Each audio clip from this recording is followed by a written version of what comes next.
Chandanathope government ITIയിൽ കഴിഞ്ഞ ദിവസമുണ്ടായ സംഘർഷത്തിൽ SFI പ്രവർത്തകർക്കെതിരെ case.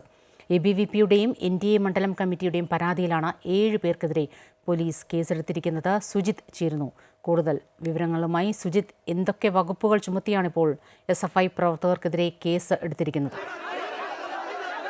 സ്വപ്ന, സംഭവവുമായി ബന്ധപ്പെട്ട ചന്ദനത്തോപ്പ് ഗവൺമെന്റ് ITയിലെ SFI പ്രവർത്തകരായ 7 പേർക്കെതിരെയാണ് കേസെടുത്തിട്ടുള്ളത്. ബിച്ചു, രാഹുൽ, വിധു, ജീവൻ, രാജേഷ്, സുജിൻ, ആദർശ് എന്നിവർക്കെതിരെയാണ് കുണ്ടറ പോലീസ് കേസെടുത്തിട്ടുള്ളത്.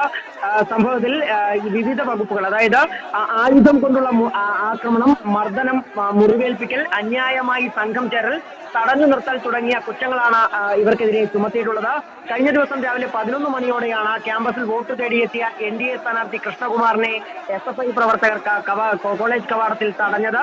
ഇത് ABVP പ്രവർത്തകർ ചോദ്യം ചെയ്തതാണ് സംഘർഷത്തിൽ കലാശിച്ചത്.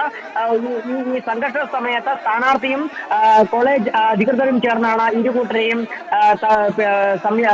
ശാന്തരാക്കിയത്. ഏതായാലും സംഭവത്തിൽ ഇത് വിഷയം കാണിച്ചുകൊണ്ട് തെരഞ്ഞെടുപ്പ് കമ്മീഷനും അതുപോലെ തന്നെ പോലീസിലും സ്ഥാനാർത്ഥിയും BJPയും പരാതി നൽകിയിരുന്നു. ഈ പരാതിയുടെ അടിസ്ഥാനത്തിലാണ് ഇപ്പോൾ നടപടി ഉണ്ടായിരിക്കുന്നത്. ഏതായാലും SFIയുടെ നടപടിക്കെതിരെ ശക്തമായ പ്രതിഷേധമാണ് BJP NDA ക്യാമ്പിൽ നിന്നും ഉയർന്നിട്ടുള്ളത്. ഇതിന്റെ നടപടികളാണ് ഇപ്പോൾ ഉണ്ടായിരിക്കുന്ന പരാതിയിൽ മേലുണ്ടായിരിക്കുന്ന തുടർ നടപടികൾ.